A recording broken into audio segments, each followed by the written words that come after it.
बोली आनंद कंद भगवान की जय। भगवान की बाल लीलाएं हुई हैं, मंगलमय लीलाएं। आगे जब बड़े हो गए भगवान, नामकरण संस्कार होने के बाद उनका उपनयन संस्कार हुआ।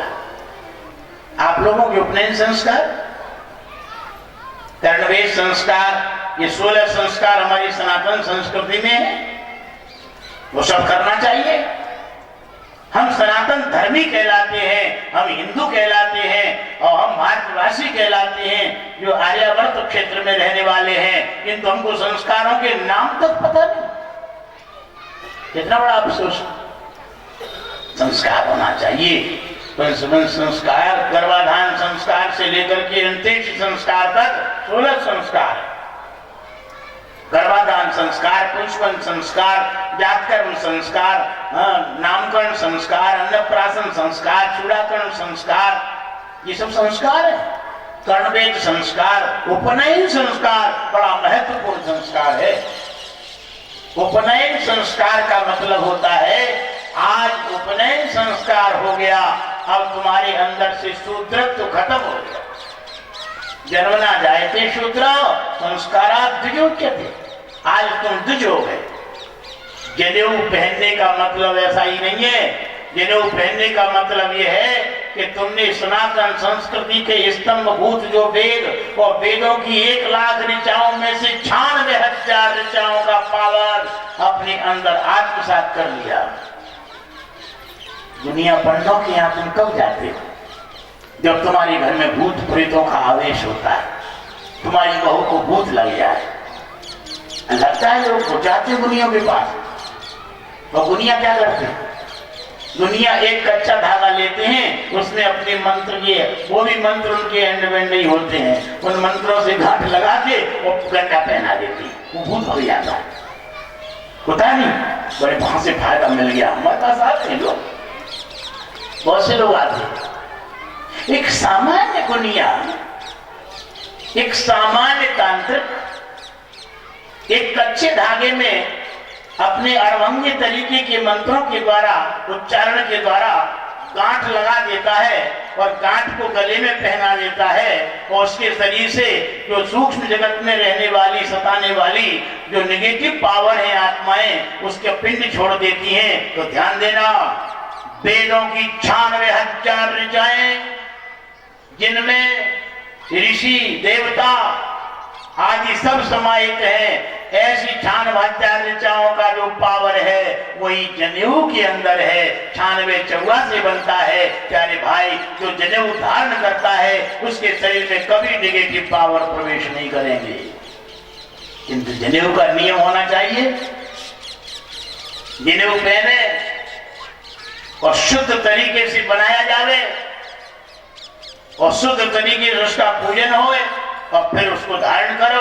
उपनयन संस्कार में यज्ञोपवीत पहनाया जाता है, ब्रह्मसूत्र है वो। ध्यान देना, मुंडन संस्कार जब होता है तब शिखा रखी जाती है। ये हमारी आर्य संस्कृति है। जनेऊ पे इतने लोग बैठे, हाथ उठाओ, कितने जनेऊ पहने? हाँ, बूढ़े बूढ़े ज्यादा इसलिए पहने, लड़के नहीं है। चलो अच्छा है, जनेऊ पहनना, शिखा धारण करना, चोटी। अब ये कोई पहचान नहीं है कि हिंदू है इसलिए चोटी रखे। ना ना ना, चोटी रखने का अभिप्राय कुछ और ही है। आध्यात्मिक एक इसके अंदर रहस्य छिपा हुआ है। मुंडन संस्कार में जब चोटी रखी जाती है तो ये क्या है? चोटी रखना। छोटा बच्चा अभी 2 महीने का है, गोद में लेके बैठो और उसके सिर को टटो लो, एक गड्ढा पाओगे सिर में, बिल्कुल पिलपिला स्थान, नरम गड्ढा होता है ना। आपने देखा, हमने देखा खूब बच्चों को, आपके घरों में बच्चों को देख लेना, यहाँ पर एक गड्ढा होता है। ये गड्ढा क्या है? ये गड्ढा हमारी सनातन संस्कृति में वेदों ने बताया है, इसका नाम ब्रह्मरंध्र है। क्या है इसका नाम? ब्रह्मरंध्र। और ब्रह्मरंध्र का मतलब होता है, ब्रह्म नाम परमात्मा का है और रंध्र नाम छेद का है, परमात्मा की ओर ले जाने वाला छेद। ये क्या है? परमात्मा की ओर ले जाने वाला छेद। और आपके शरीर की जो संरचना है 72,000 नाड़ियों से बना है शरीर। मेडिकल साइंस में देख लो, आयुर्वेद में तो बड़ा विस्तार है इसका। 72,000 नाड़ियों में जो मोटी मोटी स्थूल नाड़ियां हैं 365 है, उनमें से भी 36 नाड़ी प्रमुख और 36 में से भी 7 नाड़ी प्रमुख है और 7 में भी 3 नाड़ी प्रमुख है और 3 में 1 प्रमुख है। ध्यान देना, आपके शरीर के अंदर आत्म चेतना की चेतना को प्रवाहित करने वाली ये सारी की सारी नाड़ियों में सबसे श्रेष्ठ जो नाड़ियां हैं 3 है। 3 में से 2 नाड़ियों के माध्यम से तो तुम जिंदा हो, एड़ा और पिंगला। दाहिना एड़ा, बायां पिंगला, जिसको सूर्य नाड़ी और चंद्र नाड़ी कहते हैं। कभी आपकी श्वास चंद्रमा का आश्रय ले लेती है और कभी आपकी श्वास सूर्य का आश्रय ले लेती है। दोनों ही नाड़ियों के माध्यम से तुम्हारे श्वास प्रश्वास की गति चलती है, जिससे तुम जिंदा हो।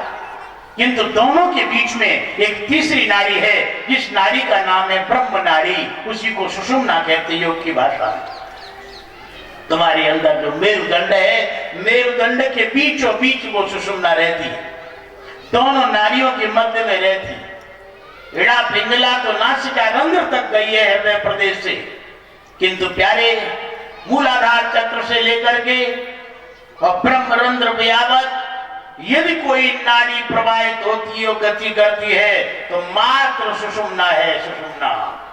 सुषुम्ना नाड़ी ब्रह्म रंध्र से जाके अटैच है। ध्यान देना, ब्रह्म रंध्र से अटैच सुषुम्ना। जब तुम्हारा श्वास प्रश्वास एड़ा पिंगला के मार्ग को छोड़ करके गुरु कृपा से, जप योग से, तप योग से, हठ योग से, लय योग से, राज योग से, क्रिया योग से, राजाधिराज योग से, अधिरूढ़ राजयोग से, किसी भी योग से एड़ा पिंगला का मार्ग छोड़ करके जब तुम्हारा प्राण सुषुम्ना में प्रवेश करेगा, सीधा डायरेक्ट ब्रह्मरंध्र में पहुंचेगा। ध्यान देना, ब्रह्मरंध्र में जब प्राण पहुंचेगा, तुम्हारी आत्म चेतना की कनेक्टिविटी प्राण के साथ है। प्राण जब निकलता है शरीर से, उस समय आत्मा को भी निकलना पड़ता है।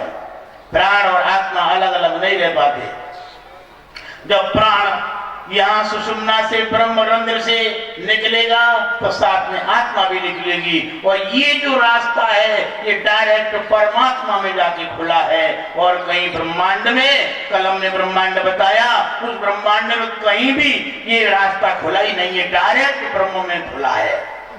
अर्थात कहने का अभिप्राय ये है, ये ब्रह्मरंध्र क्षेत्र है, ये बड़ा नाजुक क्षेत्र है। इस क्षेत्र से जितने भी भूत प्रेत चिन्ह जिन्नाद आदि तुम्हारे शरीर में प्रवेश करते हैं। ये रास्ता खुला हुआ है। सूक्ष्म जगत की जितने भी दूषित आत्माएं, भद्र आत्माएं, ये सारी की सारी आत्माएं यहाँ से प्रवेश करती है तुम्हारे शरीर में। आत्माओं की प्रविष्टि ब्रह्मरंध्र से होती है या मूलाधार से होती है। इसलिए इस स्थान को सुरक्षित रखने के लिए यहाँ से कोई निगेटिव पावर तुम्हारे अंदर प्रवेश न कर जाए, तुम्हारी बुद्धि को किडनैप करके, तुम्हारे मन को किडनैप करके तुमको कठपुतली न बना ले, तुमको लाचार न बना दे, तुमको दुनिया में अनेक प्रकार के द्वंद्वों में न फंसा दे, तुम्हारे जीवन का परिवर्तन न कर दे। इसलिए यहाँ पर इस रास्ते की सुरक्षा के लिए तुमको शिखा धारण करना ही चाहिए। शिखा, तब यहाँ चोटी धारण करोगे और चोटी में ग्रंथि लगाओगे और ग्रंथि में भगवती जगदम्बा चिन्मय आदि शक्ति को बिठाओगे। चिद्रूपिणी महामाये दिव्य तेज समन्विते तिष्ठ देवी शिखा मध्य तेजो वृद्धिं कुरुषु में। शिखा के अंदर चिद्रूपिणी महामाया आदि शक्ति जिन्होंने सारे विश्व ब्रह्मांड को बनाया है, उस महाशक्ति को यहाँ तुम बिठाओगे तो क्या मजाल किसी भूत प्रेत जिन्न जिन्नाद में जो तुम्हारी बॉडी में प्रवेश कर सके। इसलिए सूक्ष्म जगत की, भूवर्लोक की दूषित आत्माओं से सुरक्षित रहने के लिए, तुम्हारे मन और बुद्धि को व्यवस्थित रखने के लिए शिखा धारण करना चाहिए। नहीं तो तुम्हारा जीवन पराश्रयी हो जाएगा, पराधीन हो जाएगा, लाचार हो जाएगा, उन आत्माओं के द्वारा किडनैप कर लिया जाएगा। बहुत से यहाँ लोग बैठे हैं जिनका तीसरा नेत्र खुला है, वो स्पष्ट देख सकते हैं कौन कौन के शरीर में आत्माओं ने प्रवेश कर रखा है। ये आत्माएं कथा सुन रही है।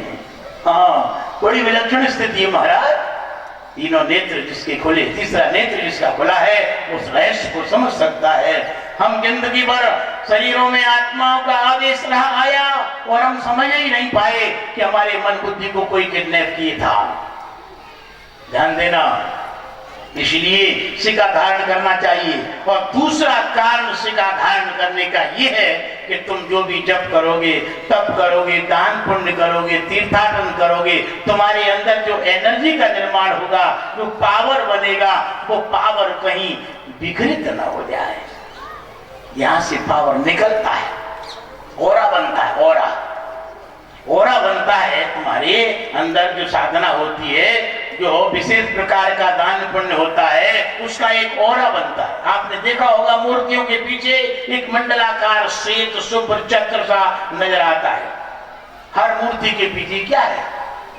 उनका ओरा है, उनका आभा मंडल है। आप जप करोगे, जप का आभा मंडल बनेगा। आप तप करोगे, तप का आभा मंडल बनेगा। आप दान पुण्य करोगे, दान पुण्य का आभा मंडल बनेगा।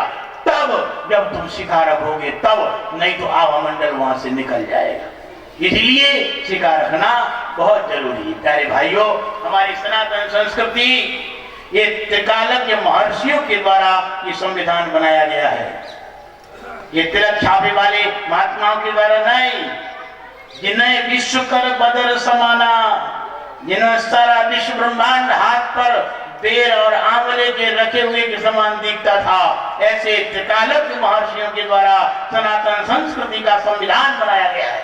इसलिए उस धारा में जीवन जीने वाले भद्रात्माओं, पुण्यात्माओं से अनुरोध है कि शिखा सूत्र धारण करें। राम भी शिखा सूत्र धारण कर रहे हैं। सब लोग शिखा सूत्र धारण करें, जिससे तुम्हारी आत्म चेतना का ऊर्ध्वगामी गति जो रुकी हुई है वो फिर से बहाल हो जाए। ये न समझना हम तो नाम, अरे भैया नाम लोगे, उसका पावर को रक्षित कैसे करोगे, उसको सेफ्टी कैसे करोगे, उसको रोकोगे कैसे? आपने कमाई की और कमाई के बाद गमाई ही कर दी तो क्या बचा तुम्हारे पास? इसलिए शिखा सूत्र धारण करना बहुत आवश्यक है।